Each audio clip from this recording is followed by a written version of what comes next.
This week on the Sports Initiative podcast, I sit down with coach developer for the FA, Amy Price. She discusses her work at Fulham within the youth development phase, how she supports coaches in the WSL with their personal growth, as well as her work around video game design and how this has been implemented in a live sport context. As always, if you enjoy this podcast, please make sure you share it with friends and family. I hope you enjoy.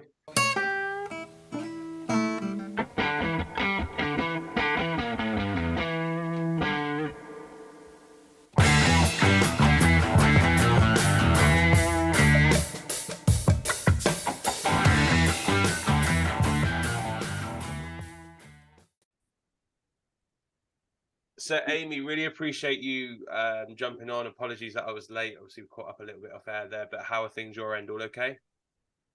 All good here. Thanks, Michael, for having me. Good. For people that maybe don't know you, don't know your background, you just want to give us, I guess, a bit of a whistle-stop tour of who you are and what you do in your day-to-day life.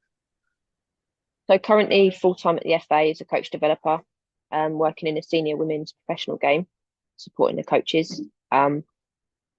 Prior to that, I was full-time at St Mary's University.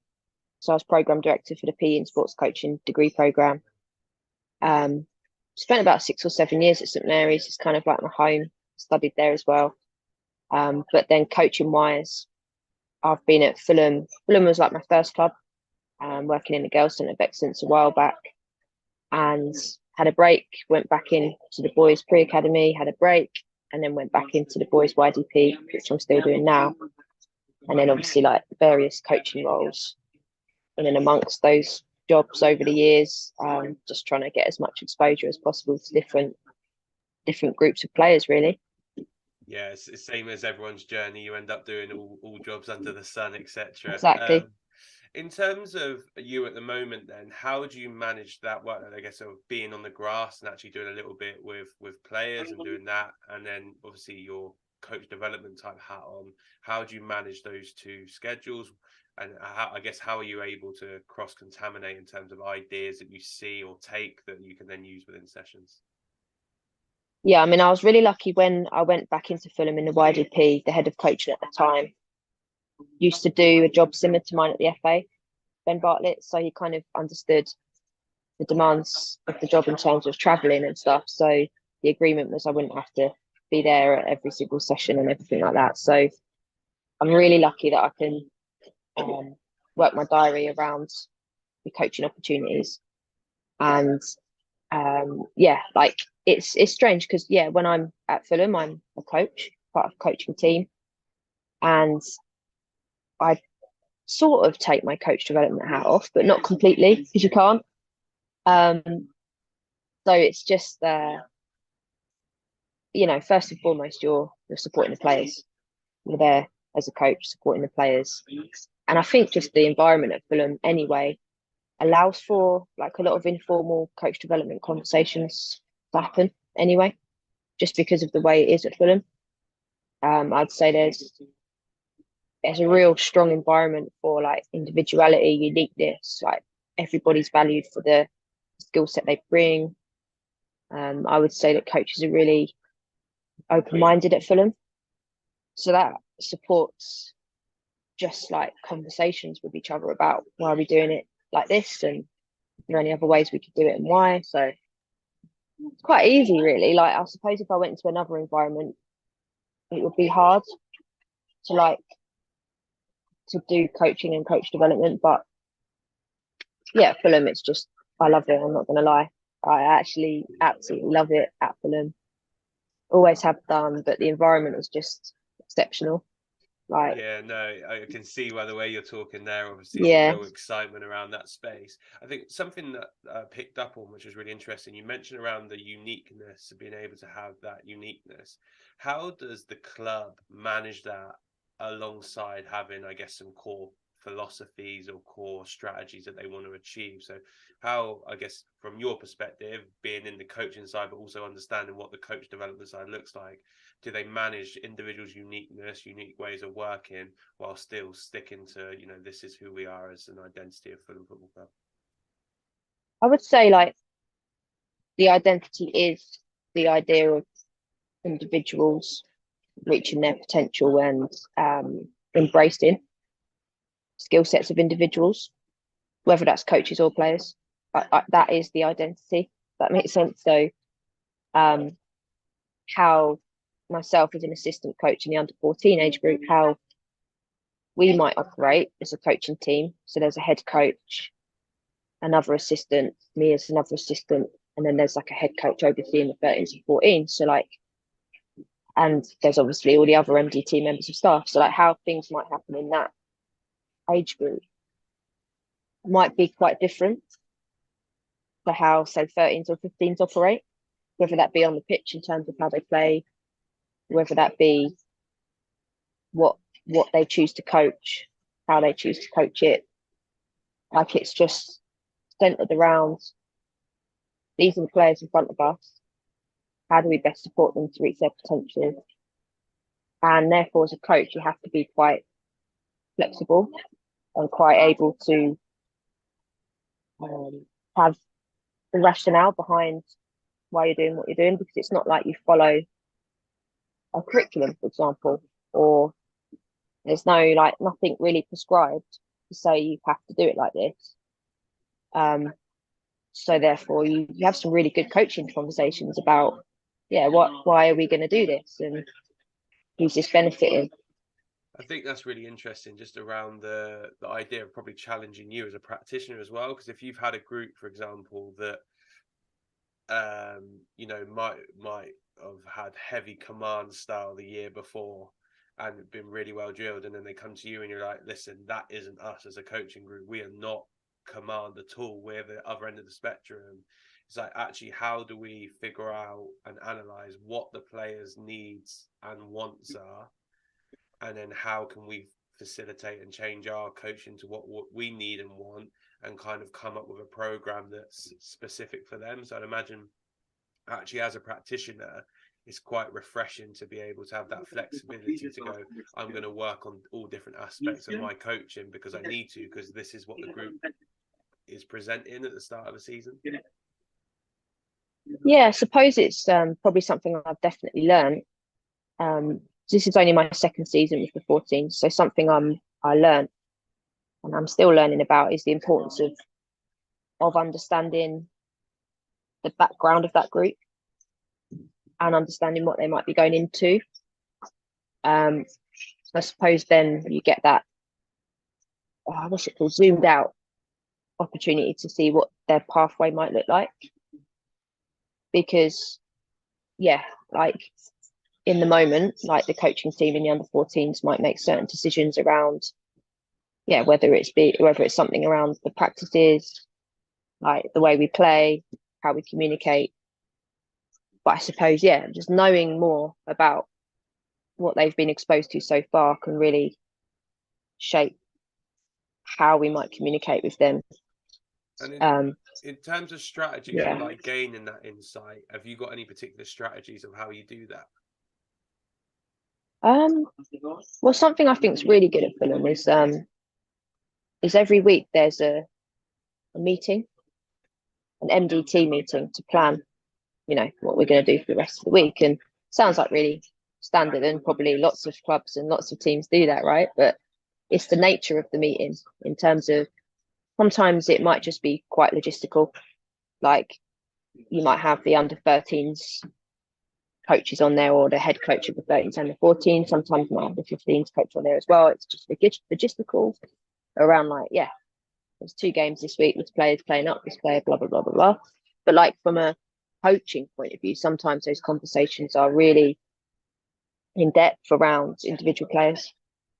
And so it's not just the under 14s that would be in that conversation, but it's, different members of the phase, the wider coaching team, and you get to talk about individuals really.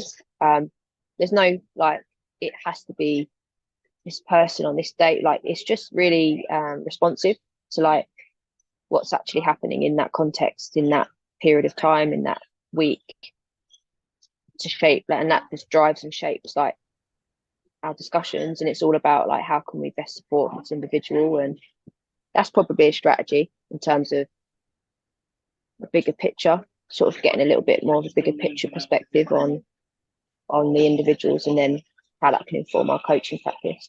Yeah, and I guess having that informality within a formal, weekly meeting actually allows you to, as you said, be quite fluid of what you're discussing. So you are able to react, which is, I guess, a real positive. In terms of you working with or alongside coaches, what do you see as some key differences of working in that like PDP phase? YDP. Sorry, you work in the YDP, but obviously YDP. with the England stuff, is that around the Oh, okay. PDP Sorry. phase? Yeah, yeah. So what do you see some of the key differences in terms of challenges that you face kind of being in that YDP space to then when you make jump across into the older age groups? Is there any particular challenges they face that are different from your experience? Yeah, really different. Because the full-time FA role is senior women's game.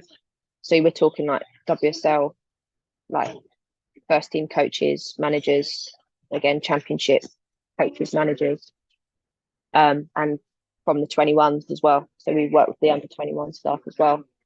So yeah, I mean, it's like a different world, right? Like where women's football is now compared to where it has been. Like this is, it's on TV, it's on Sky, it's on BT. Like it's it's in the limelight. So this changes the the needs and wants of the individuals you're working with compared to maybe if you were working with coaches in a talent pathway at say 14s or 15s. It's just like a really different.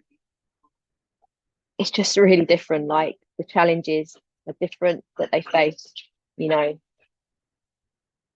I couldn't even begin to describe. Like you can only imagine the the emphasis on like leading, influencing, managing, communicating with external agent.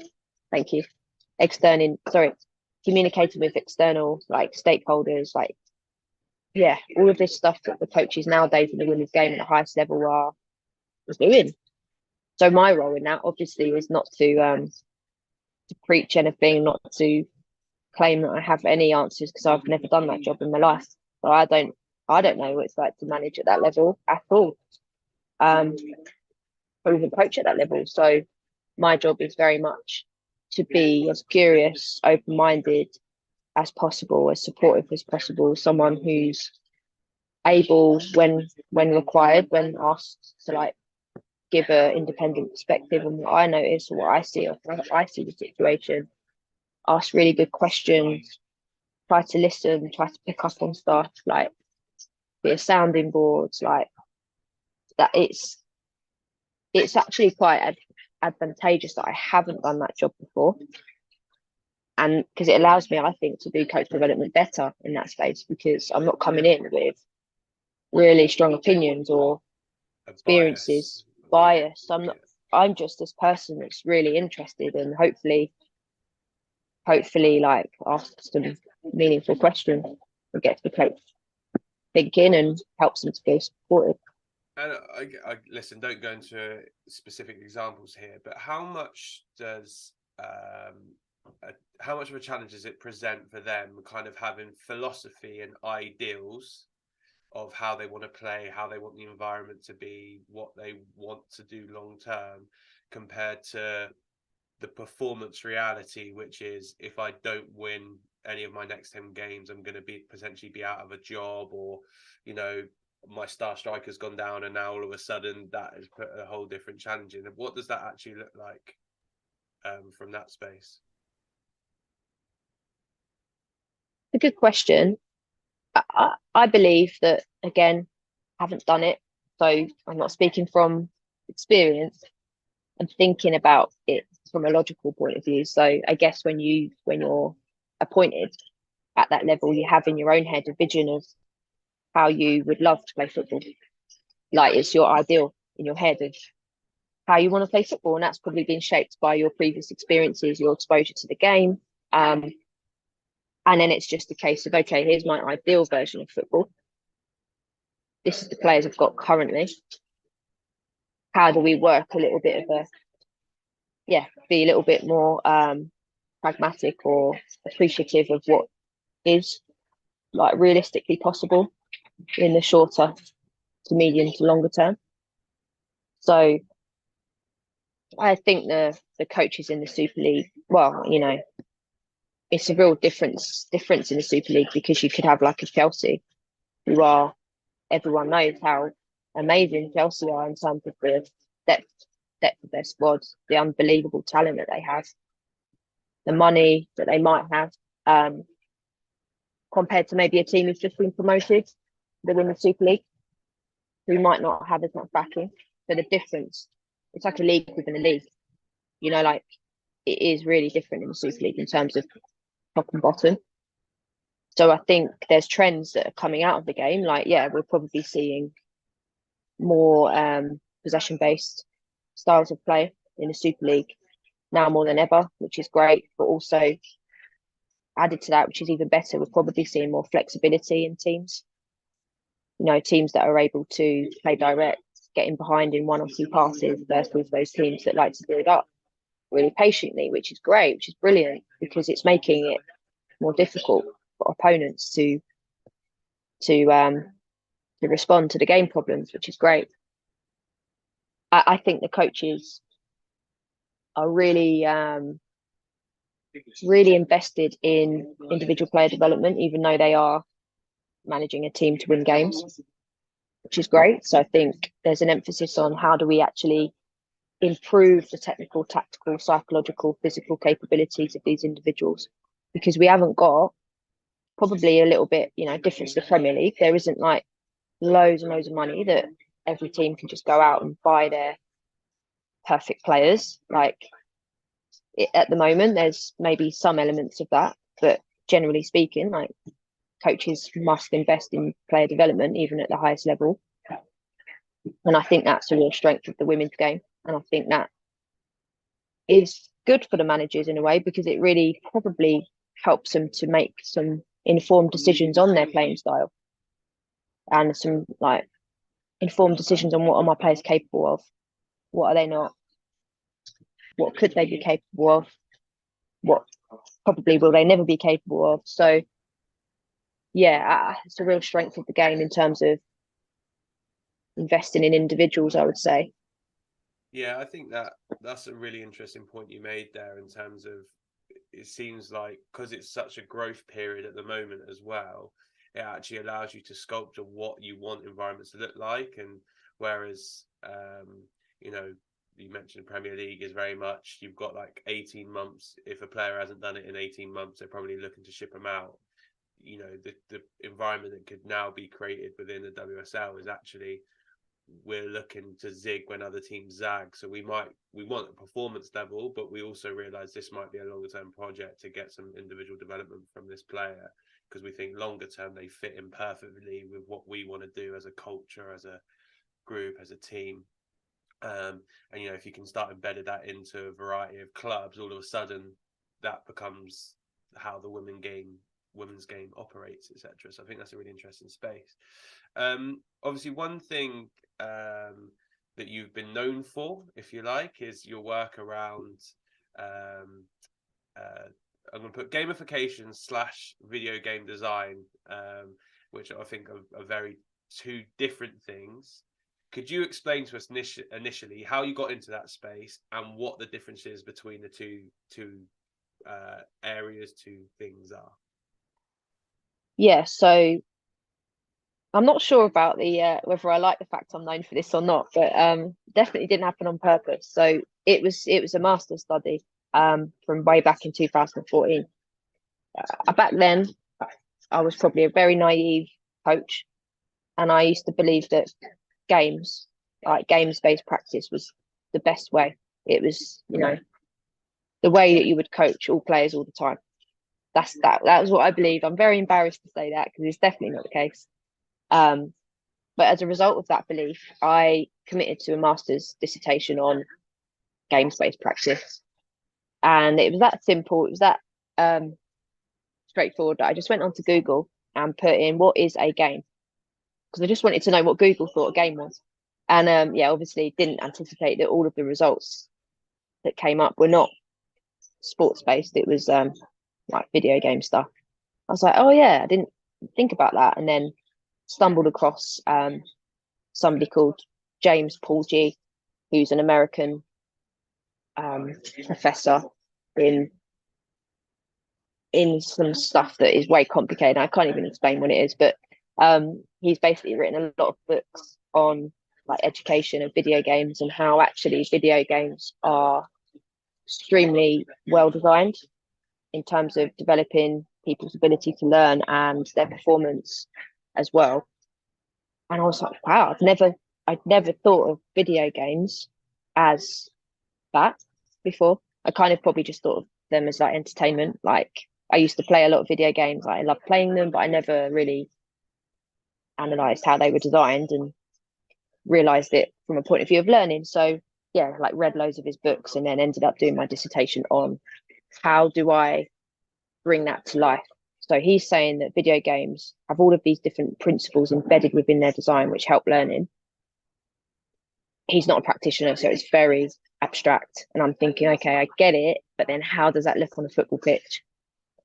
Like, how would my practices be designed to bring out them principles? And I just did natural research study basically into that. Was coaching a girls under 19, just practice that every week in terms of how to bring out the principles. So that was the start point. And then that evolved basically into me wanting to find out more, work with coaches, and not just me on my own figuring this out, but I wanted a number of people, coaches, to support me in figuring this out. So then I ended up doing, well, my first meeting with Dave Collins, my PhD supervisor, was, this is what I think. I think there's something in video game design, and I think it could be some sort of games-based coaching approach. That's what I want my PhD to be. And in typical Dave fashion, it was like, okay, cool, but why is that different from anything else? You need to write a paper on that. So I was like, okay, fine, I'll write a paper on that. And it was brilliant because it really opened my eyes to like, yeah, how is this different? And it actually made me look at all the other different coaching approaches that I had not seen value in before. And it made me study them, and it made me really understand actually everything's valid. It just depends on the context that you're in as to like how valid that might or might not be. So that really was a turning point for me. But at the same time, I was dabbling in sort of coach mentoring and coach education for the first time. So then it again brought it down to reality of actually, I was probably being really idealistic over the years. And actually the fact of the matter is that, coaches need a number of tools, right? There's no one best one. So yeah, it all kind of penny dropped for me in that moment. And yeah, long story short, the PhD initially was around this whole thing with video game design, but really it was about, it evolved into this idea of game understanding and how can we support players to problem solve, to understand the game, etc. So the video game stuff started there. I did over that time develop some principles that underpin video game design in coaching practice, which was like shaped by G's work initially, but then kind of refined and expanded on by myself. And the whole gamification thing ended up through that period, like people were calling it that. So it was great that there was some traction and people were interested in this video game stuff, which was brilliant because it was helping me understand it better. But then it was just getting a little bit misunderstood in terms of the language. Is it gamification? Is it video game design? And actually it's different because the whole video game design is based upon like learning. And there is an argument to say that the gamification stuff is actually based more upon motivation and changing the behaviors of people as opposed to developing people's capacity to learn. So that it sounds like really small, like, oh, it's just gamification, it's just a word, but it's not. It's like a real different meaning behind the two terms. No, I think, again, this is me, I guess, getting clarity, but I understand what you're saying there. It's like actually the video game design is designed in a way to incrementally challenge you to the point of, if you're going to the big bad boss at the end, you've learned all these skills to the point of where you're capable of being able to do that. and it challenges you along that journey, where gamification is like as you mentioned there, is more of a behavioral thing. Is actually, can we make these things, I'm going to use the word fun, but far more game relative, rather than just doing something with someone standing with a wall. So my understanding of what you said there, I think, is clear, and I think that's a really interesting distinction between the two. You've literally hit the nail on the head. Yeah, said it much more succinctly than me. But that's, and I'm not to say that gamification is better or worse than video game design. Again, it's just another tool that coaches might want to use. It's just knowing what the purpose is behind it. Yeah, no, perfect. And if you're going down that video game design principles and stuff, what were some of the key principles that you stumbled across, that you decided on, landed on, in terms of its actual implementation when putting it across to the players? So there's 5 principles. Firstly, it's about missions as opposed to objectives. So, often as coaches, we design a session and we have this objective that we want to get out of the session. Maybe it's something like, I don't know, playing through the thirds. It's a real cliche, like maybe it's something like that. And obviously we design our practices to enable the realism and the repetition of that to come out. But like, this is more missions. It's just like, you're going to set an end goal of a game. So like, yeah, this is what you need to do in the end, but how you get to that point is up to you. So therefore, what you're not planting in players' heads is certain skills or tactics that you want them to implement. You're actually not planting that in their head. You're actually setting an end goal, and it's their choice of what skills and tactics they deploy to achieve that end goal, which hopefully means that they're strategic with that, and they're thinking about, I'll do this, but it's not worked, so now I'm going to have to try and do this. Not work, I might have to try and do this. So would that be like the end mission is, we've got to score a goal within 7 seconds of our goalkeeper having the ball or something like that, and then allowing them to explore how they do that, whether they go really direct, whether they go use the wide areas, whether they want to try and play through, whether someone just dribbles? Is that, I guess, from an implementation point of view, is that kind of what it looks like? I mean, even that, I would argue that you're telling me then that I need to attack quickly.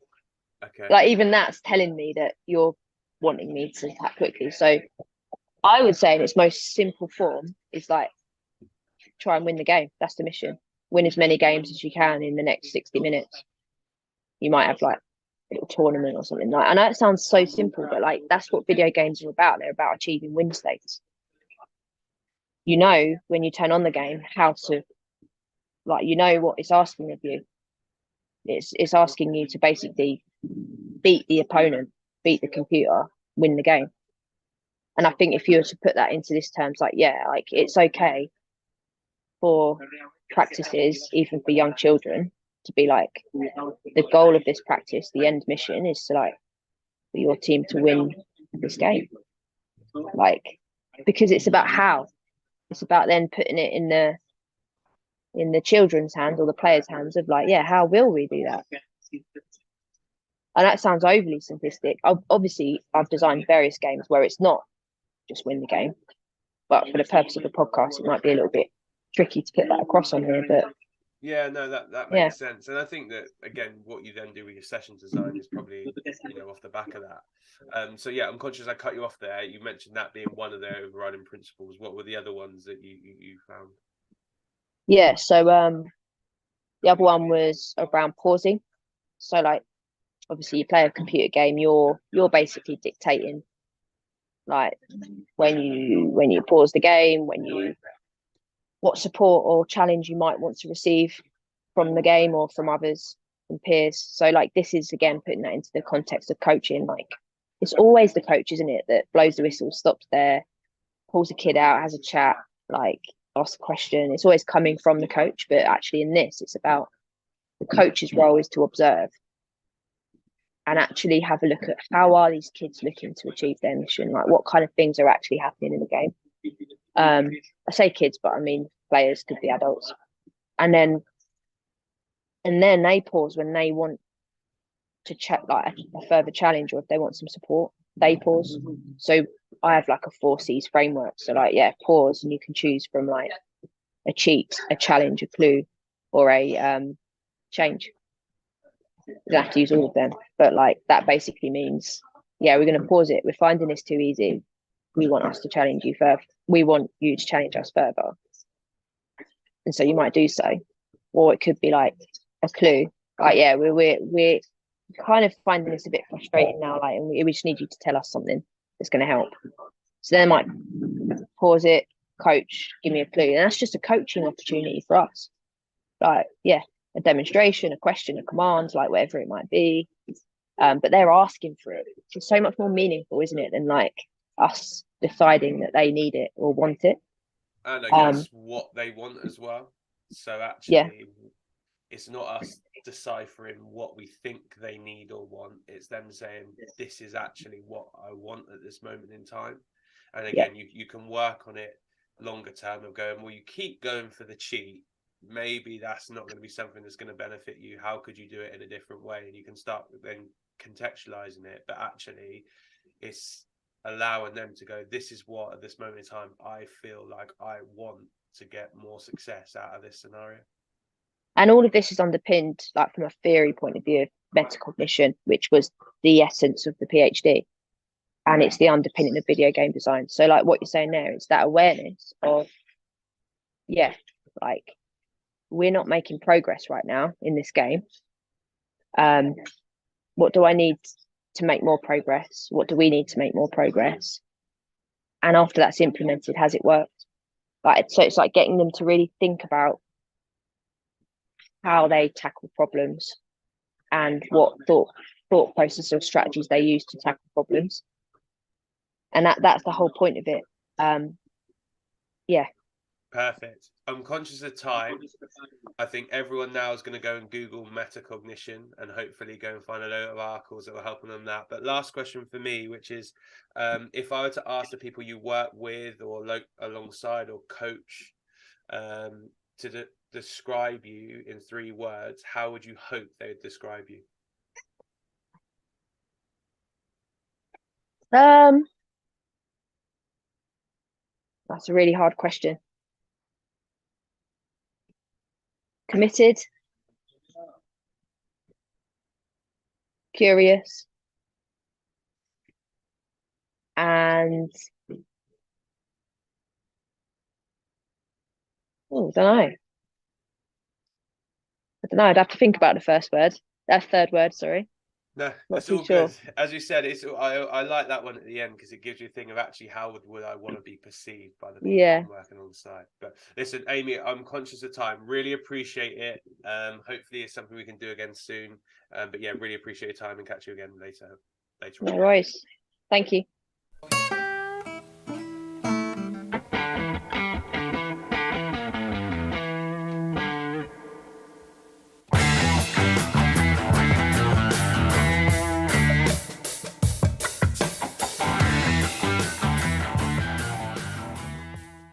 Thanks for listening to the Sports Initiative podcast with me, Michael Wright. Please remember to follow us on Twitter, Facebook and Instagram at the Sports Initiative Podcast and share this podcast with friends and family.